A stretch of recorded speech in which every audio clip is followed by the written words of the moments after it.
Judas tinha razão. E antes que você me apedreje nesta noite, eu convido a que você abra a sua Bíblia na carta de Judas, o penúltimo escrito das Sagradas Letras. Tenha paz no seu coração, mas Judas tinha razão. Muitos, de maneira precipitada, lembram-se logo, talvez, do mais famoso Judas da história. Judas é um nome comum na Bíblia, e eu gostaria de ler o primeiro verso desta carta, que diz: Judas, servo de Jesus Cristo e irmão de Tiago, aos chamados, amados em Deus Pai e guardados em Jesus Cristo. Pai, lemos a Tua santa e preciosa palavra, pedimos, Senhor, fala conosco nesta noite, edifica a nossa alma, fortalece a nossa fé, e o que nós pedimos, nós o fazemos agradecidos em nome de Jesus. Amém? E amém, os irmãos podem tomar os seus assentos. Judas é um nome muito comum entre os judeus, porque Judas, na verdade, é um nome grego do termo Judá. Eu coloquei os dois ali, tanto o grego Judas como Yehuda em hebraico, porque Yehuda significa louvado, é o nome, por exemplo, do quarto filho de Jacó com Leia, e ele coloca o nome do filho de, olha, louvado seja Deus. Então ele coloca o nome de louvado, é um nome que se envolve com louvor, e Judá então é um nome comum. Agora, na transliteração para o grego ficou Judas. Só no Novo Testamento, e aí falando do termo grego, nós temos 5 Judas diferentes na Bíblia. Nós temos, por exemplo, o mais famoso, por exemplo, citado em Mateus capítulo 26, que é esse homem de Cariontes, tanto é que ele é chamado de Judas Iscariotes, né? Is é homem, Carionte, da cidade de Carionte, homem de Carionte, ou seja, homem daquela região. Esse é o mais conhecido Judas na história. Há um outro Judas, por exemplo, que foi um agitador que tentou derrubar os romanos. Ele é citado, por exemplo, em Atos dos Apóstolos, no capítulo número 5, e os romanos matam ele. Esse é um segundo Judas que o Novo Testamento nos apresenta. Existe um terceiro Judas que o Novo Testamento nos apresenta, que era um profeta da igreja. A Bíblia cita esse profeta em Atos capítulo 15, Atos capítulo 22, Atos capítulo número 27 e Atos capítulo número 32. Então, é um profeta da igreja chamado Judas. Então, se você chegasse nessa igreja, e chegasse assim, olha, Judas já vai profetizar na sua vida, você não precisava sair correndo, porque havia um profeta de Deus, um homem servo de Deus, mencionado várias vezes no livro de Atos dos Apóstolos, chamado Judas. Existe um quarto personagem chamado Judas na igreja, que é mencionado em Mateus capítulo 13, versículo 55, que é o irmão do Senhor Jesus, o irmão biológico do Senhor Jesus. A Bíblia diz nesse texto de Mateus capítulo 13, versículo 55, que Jesus teve outros 4 irmãos, fora as irmãs. Ele teve um irmão biológico chamado Judas, ele teve um irmão biológico chamado Tiago, ele teve um outro irmão chamado José, que era o nome inclusive do pai, e ele teve, enfim, um outro irmão chamado Simão. Então Jesus teve vários irmãos biológicos, dos quais 4 eram homens, e aí muitos supõem que este talvez seja o autor desta carta.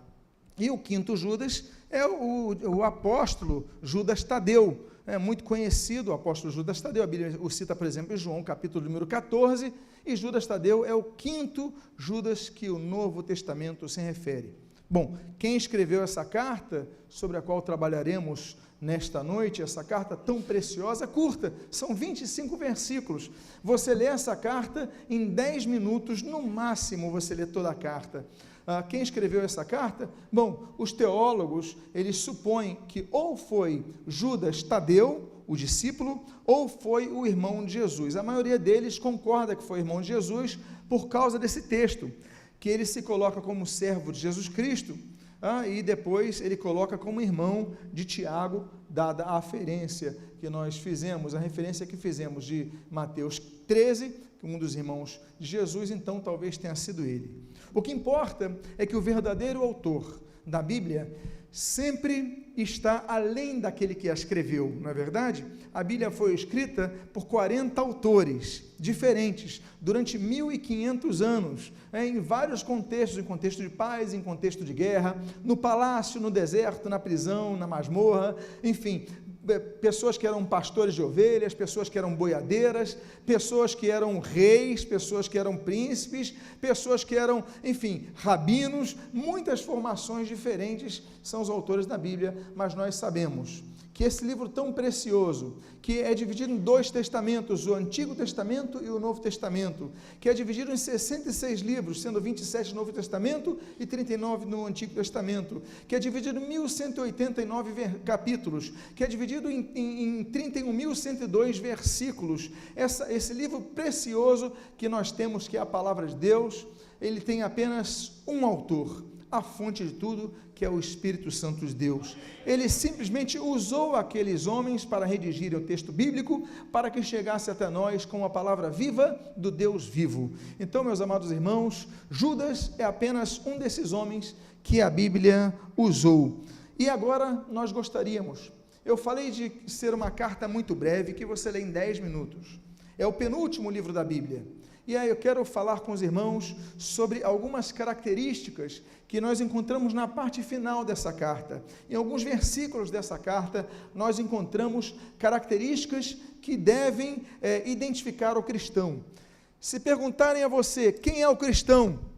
Quem é cristão? Se perguntarem ao brasileiro, ele vai dizer, eu sou cristão. Pelo menos a maioria vai se declarar cristã. Agora, se nós fôssemos ver qual é o testemunho de vida dessas pessoas, muitos deles não têm uma vida cristã. Dizem-se cristãos, mas não frequentam a igreja. Dizem-se cristãos, mas não leem a Bíblia. Dizem-se cristãos, mas não têm fé na Bíblia. Dizem-se cristãos, mas não praticam a palavra de Deus. Então são cristãos? Não são cristãos. Eles podem iludir o pesquisador do Ibope, eles podem iludir o parente próximo, eles podem iludir a qualquer um, mas não têm vida com Deus, então não reflete a Cristo. Eu quero lembrar a vocês que a Bíblia diz, no livro de Atos, que na cidade de Antioquia, os seguidores de Jesus, que até então eram identificados como os nazarenos, ou seguidores do Nazareno, eles passam a receber um nome chamado cristão. Cristão é um termo grego, que em grego é Christianos. Christianos é diminutivo, ou seja, o que é o cristão no grego? É um pequeno Cristo, é um Cristozinho, se nos permitem uma tradução mais exata, Cristozinho, porque Christianos é diminutivo de Christos, que é Cristo. Então, são Cristozinhos. E a questão é, será que nós vemos pessoas que estão nas igrejas, que são pequenos Cristos, que são reflexos de Cristo? Então, essa carta nos aponta quais são as características do cristão, e nós vamos então observar algumas delas. E a primeira delas se encontra nos versículos 17 e 21, no início dessa carta. A Bíblia diz assim, vós, porém, amados, e ali está agapetós, guardai-vos no amor, agape de Deus. Olha que coisa, a Bíblia, por exemplo, no hebraico, assim como no português, existe apenas uma palavra para amor. No português só existe amor, é uma palavra forte, não é verdade? Amor. Agora, no hebraico também é só uma palavra, ahavá. Pedi que acenda a luz, por favor, obrigado. Ahavá é amor. Agora, no grego existem 4 palavras diferentes para amor. Existe, por exemplo, a palavra eros, daí vem erotismo. Eros significa o amor carnal, o amor da paixão latente da natureza humana, do desejo. Quando a Bíblia menciona esse tipo de amor, a Bíblia escreve eros, nós traduzimos como amor. Existe um segundo tipo de amor no grego, que é o estorgê. Estorgê é o amor próprio, é o amor autoafetivo, você se ama, você se cuida, você se protege, então esse é o estorgê. Há um terceiro tipo de amor no grego, que é o philos, daí vem filosofia, não é verdade? Amor à sabedoria, mas na verdade não seria amor à sabedoria, seria amizade para com a sabedoria, porque philos significa amizade, ok? Daí, por exemplo, surgem nomes com philos, como Teófilo, né? Teós, filos, amigo de Deus. Então é o amor de amizade, é o amor que nós temos com a pessoa com quem nós convivemos, com quem nós conversamos, é um filos. E existe um quarto tipo de amor no grego, que é o agape, que é o citado aqui. Agape, daí vem a palavra agapetos, né, que nós devemos tratar os outros como agape, com amor, é o amor de Deus, é o amor mais nobre, é o amor mais profundo. O agape, por exemplo, pode ser comparado como, por exemplo, o amor de uma mãe pelo seu filho recém-nascido. Nasce o seu filhinho, então ninguém chega perto dela, não é verdade? Nós podemos até falar que no mundo animal existe o agape. Você vai se aproximar de um cachorrinho, de uma cadelinha que teve seus filhotes, né? De uma gatinha que teve seus filhotes. Procura tocar nos filhotes. O que vai acontecer com essa gatinha? Ela vai reagir porque ela vai querer proteger os seus filhotes. Então, o agape é isso, meus amados irmãos, é esse amor. A Bíblia fala, porque Deus amou o mundo de tal maneira que deu o seu Filho unigênito para que todo aquele que nele crê não pereça, mas tenha vida eterna, João 3,16, a Bíblia fala do que? Deus amou o mundo com o seu agape, é o amor em dar a própria vida, é o amor em se sacrificar por outrem. Então, eu quero dizer aos irmãos, que a Bíblia vai mencionar a primeira lição que deve caracterizar o cristão é essa, e nós achamos isso lindo porque nós aprendemos duas coisas aqui. A primeira coisa que nós aprendemos é a forma de você tratar o seu irmão na igreja. Judas, ele não escreve vocês, membros da igreja, vocês, não sei o quê, ele não escreve nem o amigos, o filos, ele coloca amados. Meu amado, minha amada, a forma de tratamento que Judas, ele aplica à igreja é de amor, meus amados, ou seja, eu me preocupo com vocês, eu quero o bem de vocês, eu quero o bem-estar de vocês, eu quero o melhor para vocês. Então, ele trata a forma como amados. Nós devemos resgatar isso, nós devemos procurar o irmão e falar, meu amado, minha amada, meu amado irmão, como é bonito. E a segunda coisa que nós aprendemos ainda nesse texto, nessa primeira característica que deve identificar o cristão, é que nós devemos guardar esse amor, guardai-vos no amor de Deus. Por quê? Porque o amor que nós devemos dedicar aos nossos irmãos deve ser fruto, reflexo de uma vida que recebe, não apenas recebe o amor, mas é guardada nesse amor. Porque nem todos se guardam no amor de Deus. Meus amados irmãos, não tem coisa mais preciosa do que isso. Por quê? Porque nós podemos ter algum conhecimento de Deus. Não podemos ter todo o conhecimento de Deus, porque Deus é insondável, Deus é majestoso, Deus é imenso, Deus, não podemos, nosso cérebro não atinge a excelência da grandiosidade e da potência do que é Deus. Karl Barth, aquele teólogo suíço, ele vai entender o seguinte, olha, o que nós conhecemos de Deus é o que ele revelou na Bíblia. Martinho Lutero, o reformador, ele vai escrever sobre isso, inclusive ele tem a teologia, a teologia da glória, a teologia da cruz, ele trabalha sobre 1520, em outros anos correlatos, próximos ali àquele período, e Lutero fala sobre isso, né? O que nós conhecemos de Deus é aquilo que a ele aprove revelar-nos pelas sagradas letras. Então, se a Bíblia diz que Deus é amor, nós sabemos que Deus é um Deus de amor, que Deus é um Deus de misericórdia. Se a Bíblia diz que Deus é justo, como foi citado aqui na leitura de Romanos, capítulo 3, Deus é justo e justificador, então nós podemos entender que Deus age com justiça, mas também concede justiça dele às pessoas pelo seu ato de bondade e misericórdia. O que nós vemos então aí é que a igreja ela tem que ser pautada no amor de Deus e tem que ser guardada nele. Temos uma segunda característica, e a segunda característica da igreja está na continuação do versículo de número 17. Diz a Bíblia, lembrai-vos das palavras anteriormente proferidas pelos apóstolos de nosso Senhor Jesus Cristo. Vou repetir, lembrai-vos das palavras anteriormente proferidas pelos apóstolos de nosso Senhor Jesus Cristo. Vivemos em uma época que o número de evangélicos ou pessoas que se declaram evangélicas cresceu colossalmente no Brasil. Na última pesquisa que foi feita no Ibope já éramos 22%. As estimativas é que já tenhamos ultrapassado os 25%. pelo menos 25%. E o número está num crescente. Nós vemos e ouvimos a respeito de tantas pessoas que se dizem cristãs. Mas a grande questão nessa informação é que isso mascara a realidade. Porque muitos se dizem cristãos, mas continuam nas suas vidas erradas, nas suas vidas distantes de Deus. E dentre os que vão à igreja, porque não são todos, muitos não têm o hábito de ler a Bíblia, não têm o hábito de orar em suas casas, só leem a Bíblia quando estão na igreja, não oram, não praticam a fé, não buscam ter uma vida descontaminada desse mundo. Meus amados irmãos, a grande questão é, será que somos realmente cristãos? O texto diz que nós devemos lembrar das palavras anteriormente proferidas pelos apóstolos do nosso Senhor Jesus Cristo. Nós temos um referencial que é Cristo. Nós temos a palavra de Deus como nosso referencial. Então nós temos uma quantidade de cristãos que não leem a Bíblia. São o que eu gosto de chamar de analfabíblicos.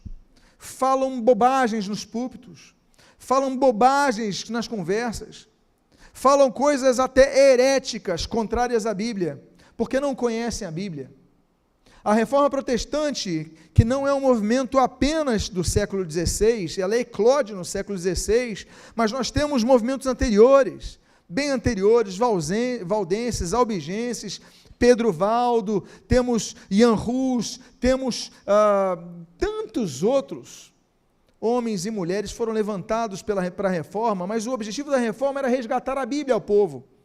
A grande questão é que apesar do grande movimento que se fez, do resgate da leitura bíblica que se fez, nós perdemos, porque deixamos de ler a Bíblia, deixamos de crer na Bíblia, deixamos de aplicar a Bíblia.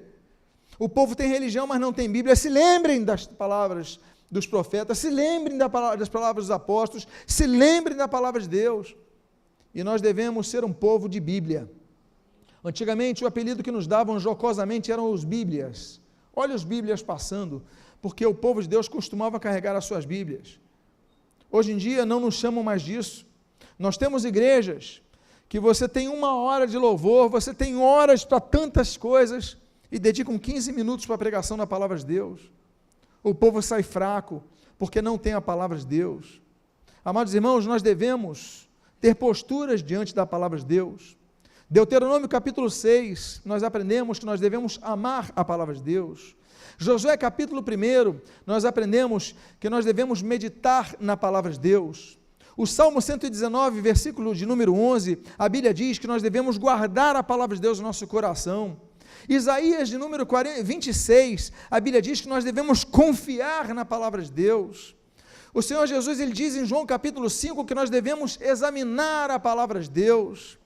A Bíblia diz em Atos capítulo 17, assim como os bereanos, nós temos que verificar se o que é pregado, ele realmente é pregado com base na palavra de Deus. Nós colocamos nessa igreja, nesse templo, todas as poltronas com um braço universitário, e nós colocamos em frente a vocês nas poltronas blocos de anotação e canetas.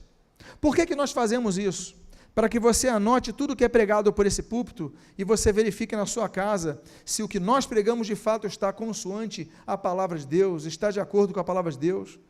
Porque você não pode aceitar tudo que o pregador diz, você tem que conferir como os bereanos fizeram. E a Bíblia diz que os bereanos, eles conferiram o que o Paulo falava e foram chamados pelo Espírito Santo de nobres. Eram nobres, agiram com nobreza. Vocês têm que verificar, porque tem muitos pastores que manipulam as pessoas, além dos que falam bobagem, além dos que falam heresias, tem as pessoas mais mal intencionadas, e nós devemos verificar na palavra de Deus. Atos capítulo 17, a Bíblia diz que nós devemos, em Mateus capítulo 22, conhecer a palavra de Deus. Nós devemos também, como diz Tiago capítulo 1, nós devemos praticar a palavra de Deus. Mas eu gosto muito de uma daquelas palavras, daquelas promessas, aquela promessa de Apocalipse capítulo 1, versículo 3, porque a Bíblia traz 3.753 promessas, e uma delas está em Apocalipse capítulo 1, versículo 3, a Bíblia diz, olha, bem-aventurados, aquele que guarda a palavra da profecia, bem-aventurado aquele que lê, e aquele que ouve as palavras da profecia, e guarda as palavras escritas nela. É o que diz esse texto. São bem-aventurados, têm um bom caminho. Meus amados, o Senhor Jesus, ele fala em Mateus capítulo 22, 29, errais por não conheceres as Escrituras e nem o poder de Deus. Devemos conhecer o poder de Deus? Devemos, mas devemos conhecer também as Escrituras. Então, meus amados, a segunda lição que deve caracterizar o cristão é o seu amor pela Bíblia, é o seu conhecimento pela Bíblia. Não seja cristão domingueiro que apenas lê a Bíblia no domingo. Não seja aquele cristão que a gente vai visitar a família. Uma vez aconteceu isso, fui visitar uma família, em determinado momento, essa família era da igreja, em determinado momento eu falei, e os irmãos têm uma Bíblia aqui? Nós temos uma. Eu já fiquei preocupado, porque eram 2 adultos e 2 jovens. Nós temos uma. Eu já comecei a julgar, não devo fazer isso, mas falhei nesse sentido. Eu já falei, meu Deus, tudo bem. Aí ele foi pegar na estante da sala. Falei, estante da sala? Ok. Aí foi pegar, quando pegou aquela Bíblia, os mais antigos vão saber o que eu vou dizer, Bíblia do padrão Barça, enciclopédia Barça. Quem é dessa época? Então você acabou de entregar a sua idade. Você já saiu da fase da juventude há alguns anos.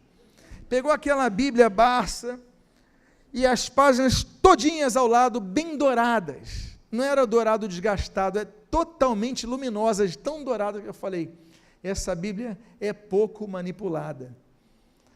Aí eu falei, bom, eu vou então abrir um texto aqui em Mateus. Quando eu fui abrir no livro de Mateus, a Bíblia caiu em Apocalipse, porque as páginas estavam coladas. Era uma Bíblia sem leitura. Bíblia não foi feita para ser um objeto de decoração na sala. A Bíblia não foi feita para apenas fazer um volume numa estante. A Bíblia foi feita para ser lida, para ser crida, para ser obedecida, como diz 1 Pedro, para ser praticada, como diz Tiago capítulo 1, para ser amada, como diz Deuteronômio capítulo 6, para meditarmos nela, como diz Josué capítulo 1. A Bíblia tem que ser pregada, a Bíblia tem que ser ensinada, e meus amados irmãos, essa é uma fonte. Então lembre-se das palavras que nos foram dadas. E a terceira característica do cristão é a que se encontra no versículo de número 18. A Bíblia diz, os quais vos diziam, no último tempo haverá escarnecedores, ali está, empaictes, andando segundo as suas ímpias paixões.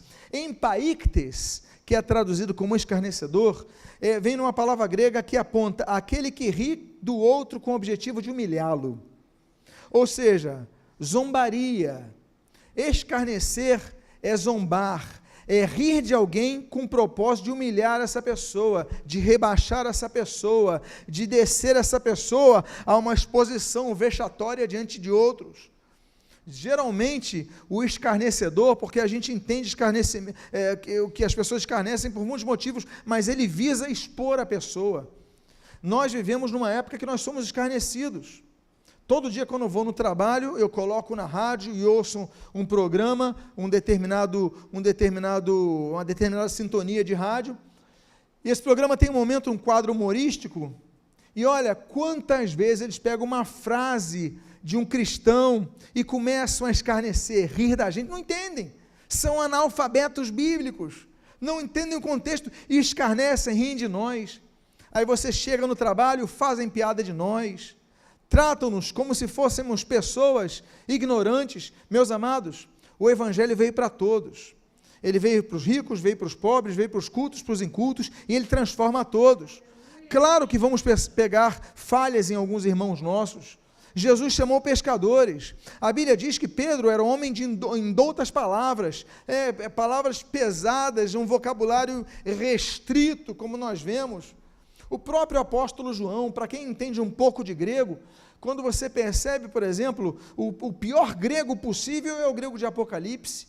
João está lá tenso, João está lá tremendo, desconforto completo numa ilha de Pátimos, isolada, com frio. Ele tem aquela visão, escreve, nós vai, a gente fomos. Esse é o grego. Agora, você vai para um grego da carta aos Hebreus, e você vai ver um grego nobre, polido, de uma pessoa que tinha uma educação formal na língua grega. Não era de um judeu que escrevia em grego, era de alguém que tinha um profundo conhecimento de grego. Você vai para as cartas de Paulo, você vê para um grego um ótimo padrão, ainda que algumas palavras coloquiais, compreendidas, mas sem falhas na sua estrutura.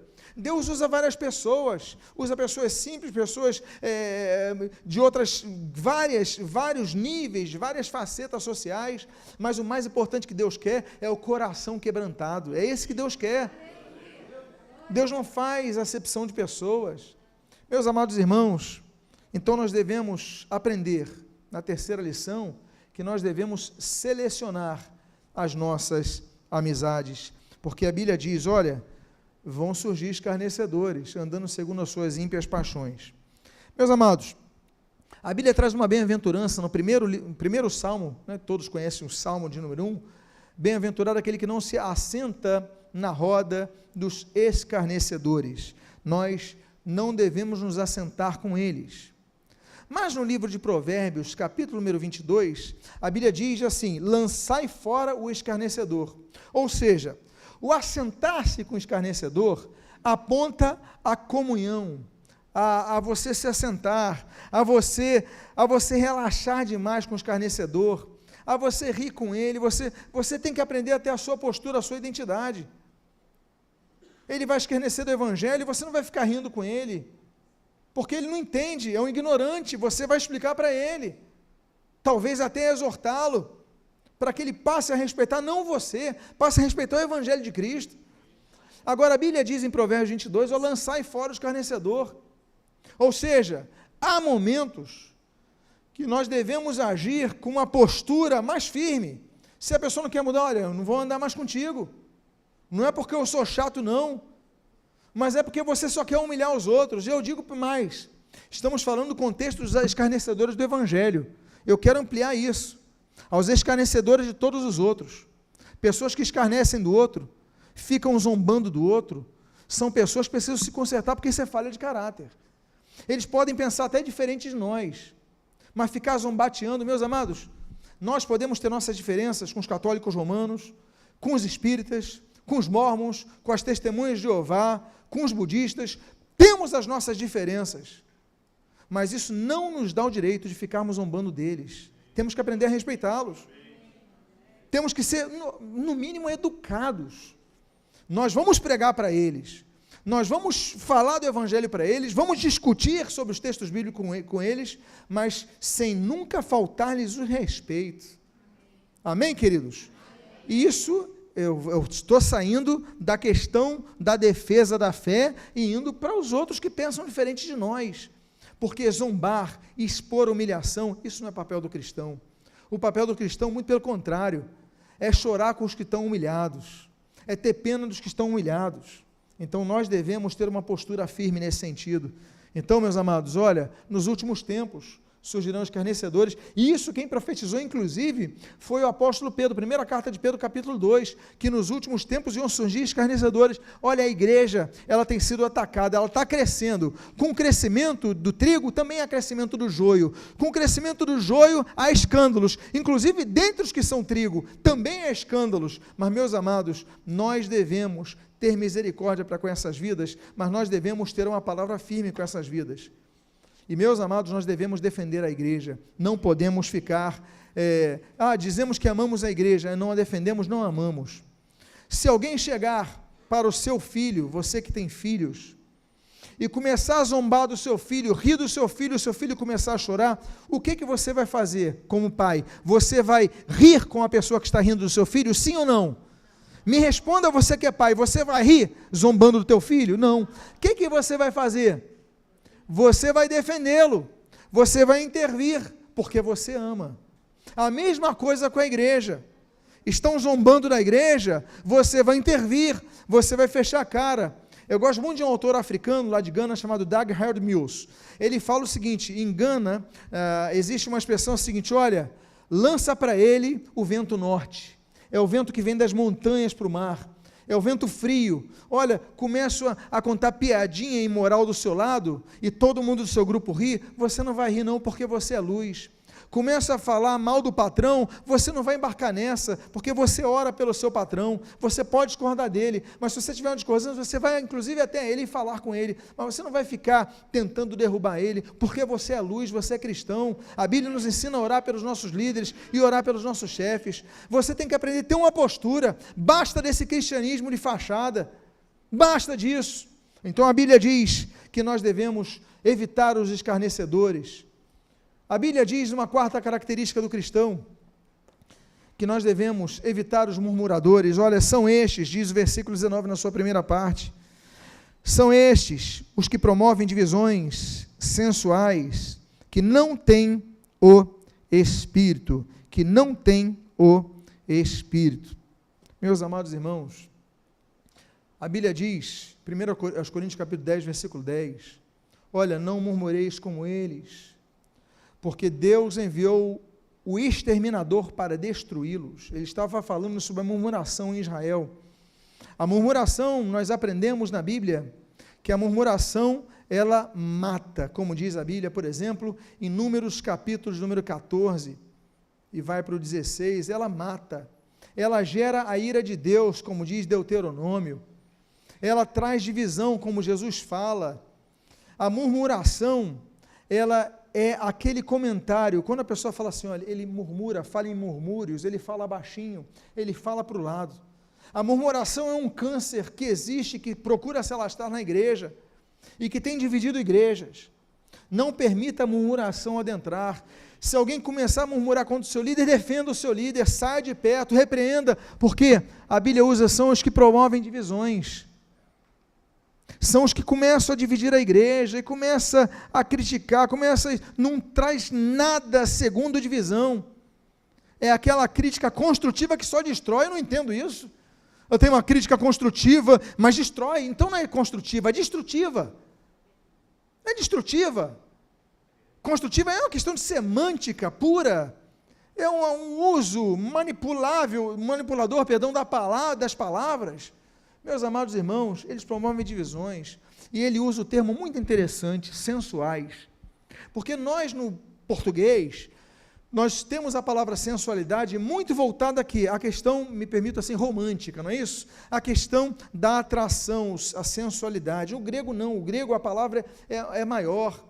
A sedução é no sentido de atração, mas não meramente atração sexual, atração de interesse pelo corpo do outro, pelo momento, não.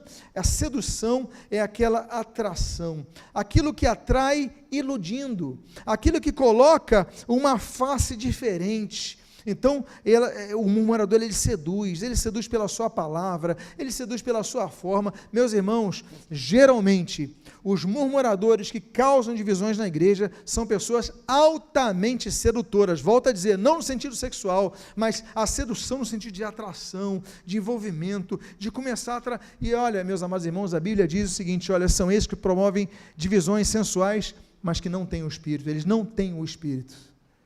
Não têm o Espírito de Deus. Eles têm palavras, eles têm o charme, mas não têm o Espírito. Então, nós devemos fugir dessas pessoas, não podemos dar espaço para essas pessoas. Amém, meus amados irmãos? Devem ser evitadas. Quinta característica do cristão, nós vemos aí no texto do versículo número 20 da carta de Judas. Por isso que eu falo, Judas tinha ou não tinha razão? Esse Judas tinha razão, os cariotes não, mas esse sim tinha. A Bíblia diz o seguinte: edificando-vos na vossa fé santíssima. O que é santo? Santo não é a pessoa que tem uma auréola na cabeça que anda flutuando. Não, isso não. Santo em hebraico é kadosh. Santo em grego é hagios. As duas palavras, se você colocar no Google Tradutor ou em qualquer outro dicionário, vão colocar assim, kadosh, separado. Separado para um propósito. Ser santo significa ser separado, não ter a mistura desse mundo. A Bíblia não diz que nós devemos nos edificar na fé. A Bíblia diz que nós devemos nos edificar na fé santíssima. Existe uma expressão na Bíblia muito interessante que fala de santíssimo, mas nas páginas do Antigo Testamento.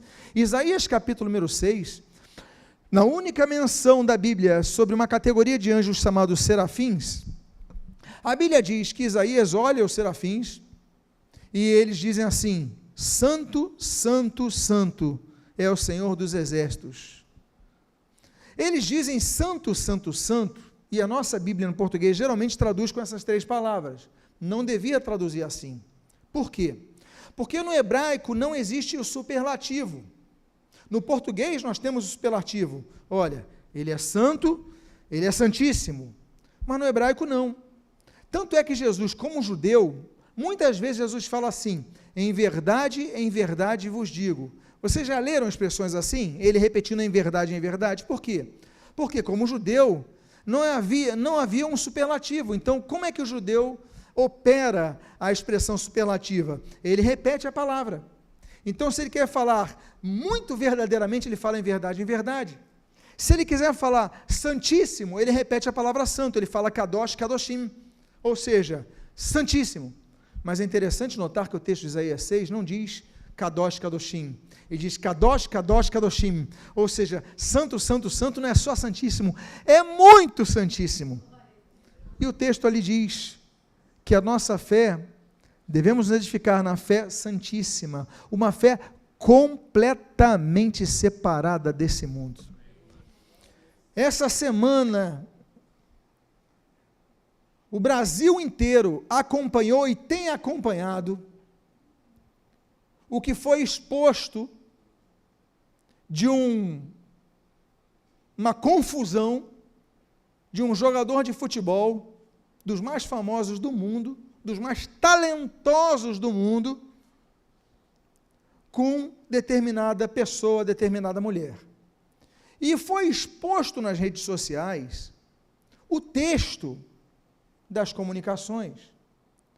E o que nos causa mais perplexidade é que de uma conversa, aí mostra uma foto nua, e você hoje, e você vai me desnudar, aquele padrão de carnalidade, aí de repente está assim, olha, ouve esse louvor, aí outro fala amém.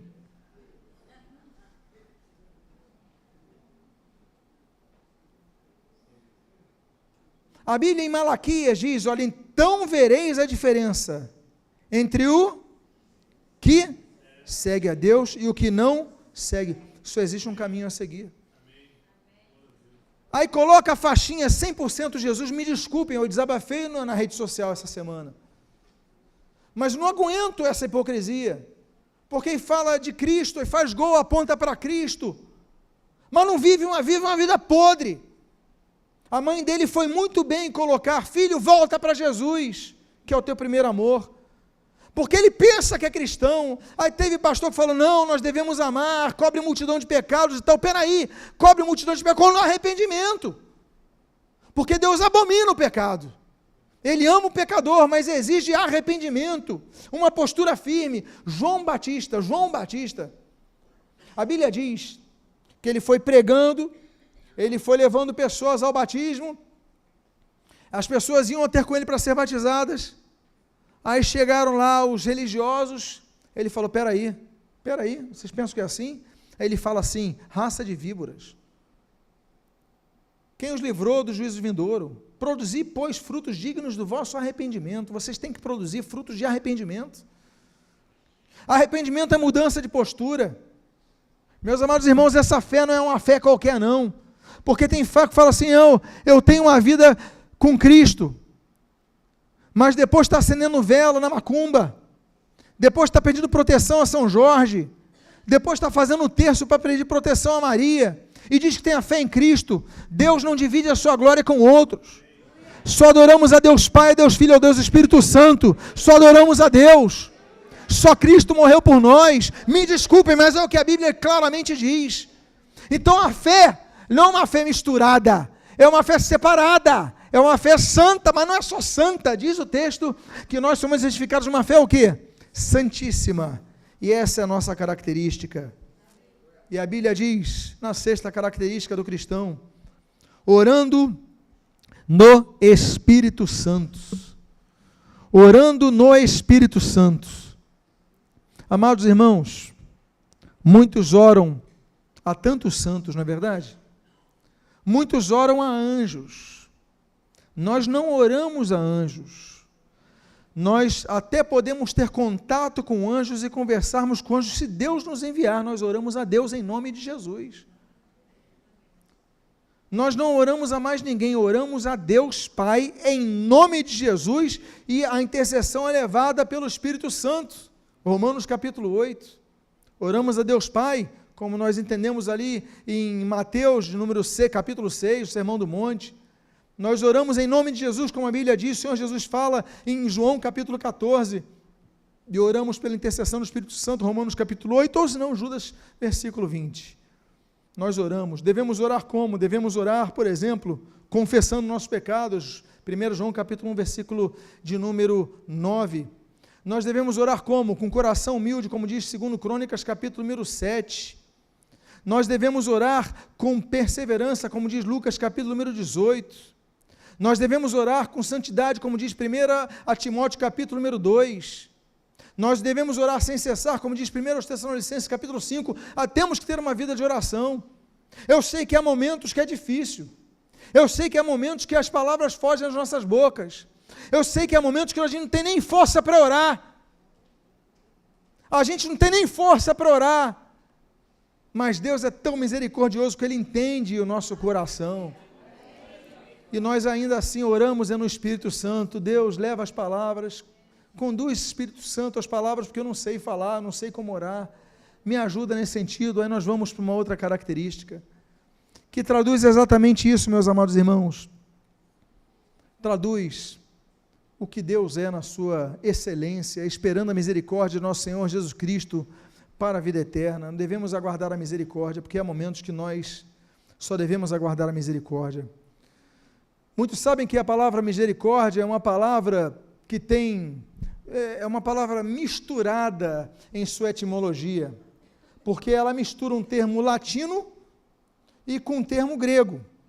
Misere vem de miserere, em latim, que significa miséria. Córdia, no grego, vem de cardia, que significa coração. Daí vem cardíaco, cardiologia, cardia, coração em grego.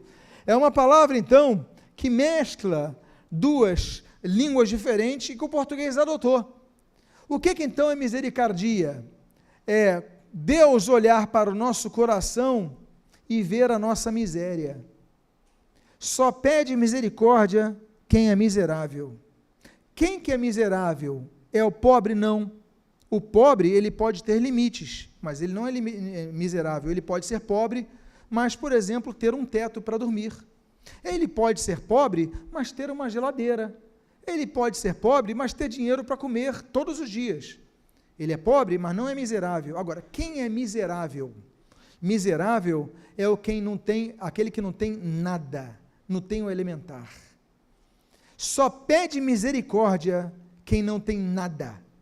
Deus olha o nosso coração miserável, porque há momentos que nós não temos nada para pedir, não temos mais força para pedir, não temos mais ânimo para pedir, e entenda-me, muitas vezes lhe falta até fé, porque você aguardou, a resposta não veio, você passou o tempo e as coisas foram piorando, e você foi se entristecendo, e você foi se traumatizando, e você foi se decepcionando, e você está caído, você está com o coração miserável. Aí o que o miserável faz? Eu acho muito bonita a tradução que colocou aqui, esperando. A gente espera a misericórdia, que alguém olhe o nosso coração miserável e ofereça a sua mão. Jesus oferece a sua mão para você, Jesus oferece a sua mão para mim, Jesus oferece a sua mão para nós, para que nós tenhamos vida.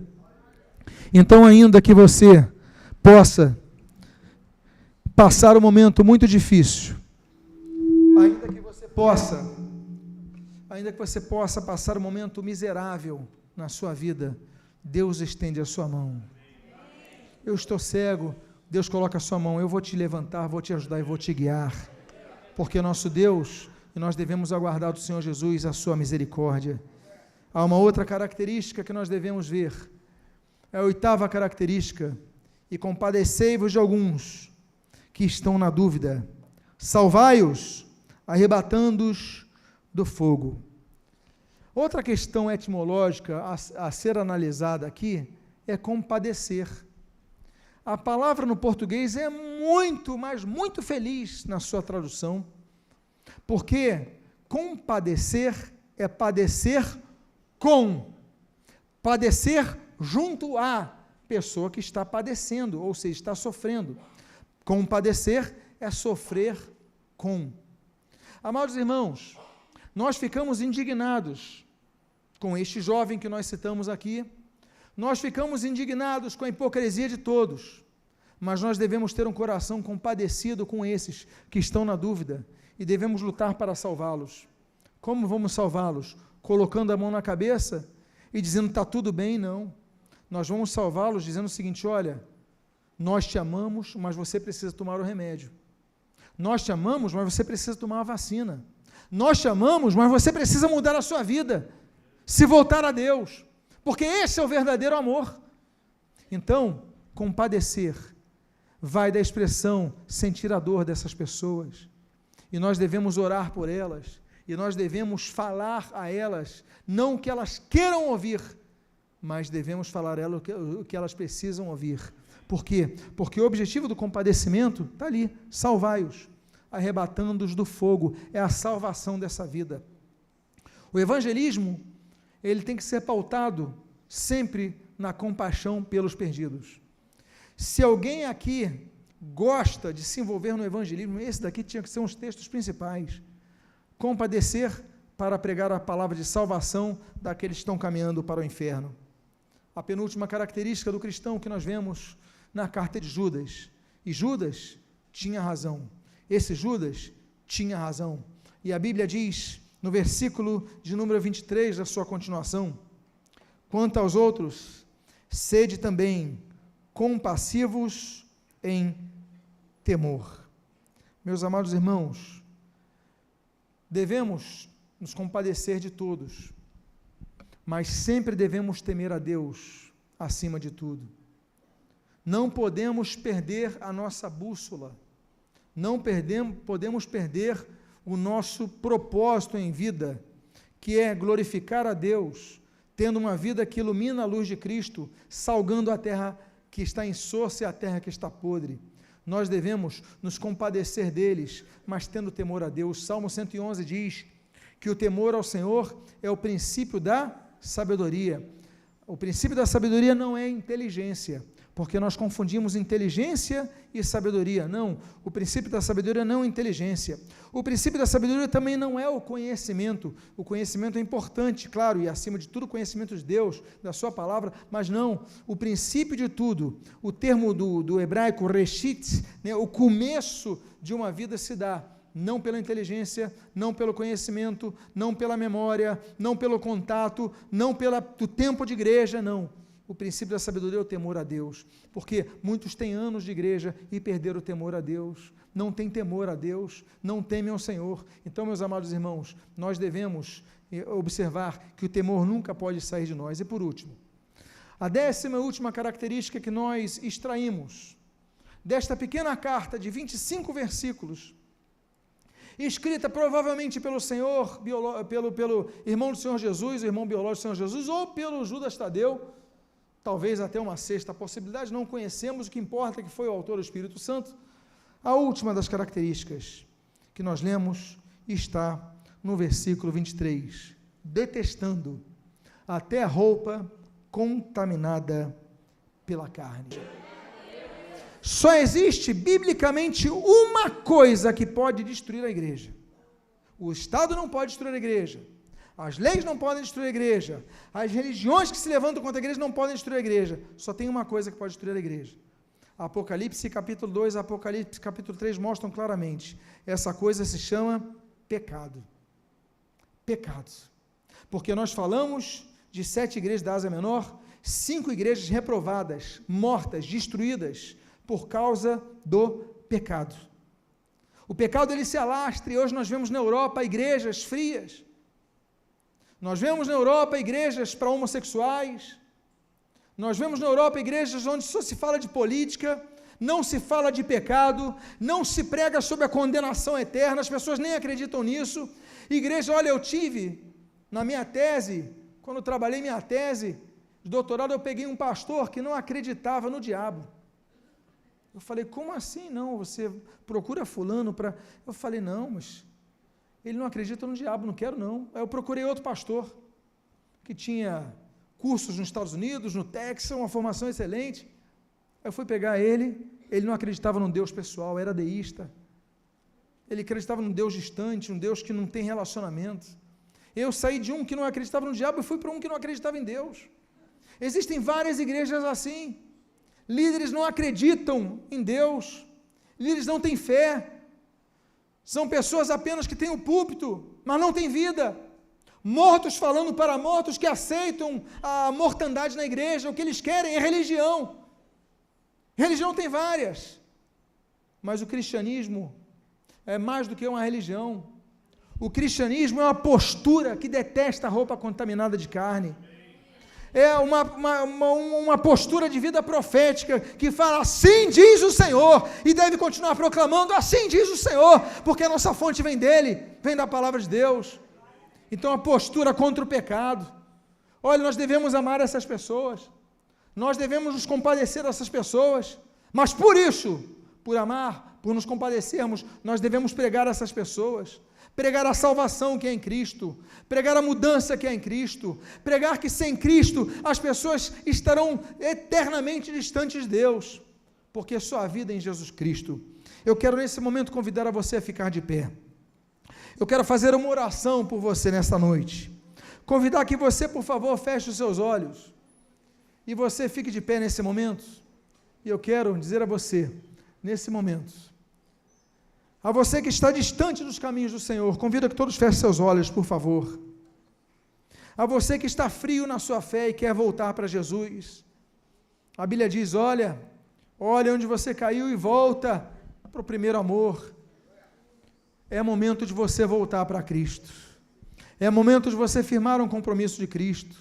Não importa se você tem religião, o que importa é que você tenha o Espírito Santo habitando em você. Eu peço que evitem movimento nessa hora, que esse é o momento mais importante desse culto. Eu peço que ao invés de ficarem andando nesse momento, comecem a orar nesse momento, interceder nesse momento. É momento de oração, momento de guerra. Eu faço agora o primeiro convite. Quantos aqui querem voltar para Jesus ou entregar a sua vida ao Senhor Jesus? Alguém aqui nessa noite que ainda não fez ou está afastado dos caminhos, o Senhor quer fazê-lo? Tem alguém aqui nessa noite? Levante sua mão agora. Nós queremos abençoar a sua vida, nós queremos dizer que Jesus quer transformar a sua vida. Alguém quer voltar para os caminhos do Senhor nesse momento? Alguém quer entregar a sua vida ao Senhor nesse momento? Deus te trouxe aqui para uma palavra, Deus te trouxe aqui para um compromisso, Deus te trouxe aqui para uma decisão de andar ao lado dEle. Então, se você está afastado dos caminhos do Senhor, se você está distante dos caminhos do Senhor, levante seu braço agora bem alto, para que nós possamos orar por você. Pai amado, nós lemos a Tua santa e preciosa palavra, nós pregamos a Tua santa e preciosa palavra, e nós pedimos, Pai, que essa mensagem, que vai ser, Senhor, distribuída por vídeo, por áudio, a pessoas que jamais conheceremos, Pai, que essa mensagem possa tocar fortemente nos corações, e que em nome de Jesus, vidas sejam transformadas pelo poder que há no nome de Jesus. Há poder no nome de Jesus, e a Tua palavra não voltará atrás, a Tua palavra não voltará atrás, a Tua palavra foi lançada, qual semente foi lançada, e que encontre, Senhor, uma terra preparada para isso, que não caia no meio do caminho de pedra, que não caia no meio do caminho de espinhos, que não seque ao sol, mas que ela seja bem absorvida pela boa terra do coração, para que germine, para que frutifique, para que gere vida a estas vidas. E o que nós pedimos, nós Te agradecemos, pedimos, Deus, pela Tua igreja, pedimos, Pai, pela igreja, nossa nação. Pai amado, temos crescido em número, mas devemos crescer em qualidade. Temos crescido, Senhor, nas pesquisas de Ibope, mas temos que crescer na luminosidade da luz de Cristo, que deve refletir em nós. abençoa a tua igreja, abençoa a evangelização da tua igreja, abençoa, Pai, o testemunho de vida de cada um, que nós possamos negar a nossa própria vontade, seguir a Cristo, Senhor, olhando firmemente o autor e consumador de nossa fé. E o que nós pedimos, as tuas bênçãos sobre nós te agradecemos, em nome de Jesus. E aqueles que concordam com essa oração, digam amém.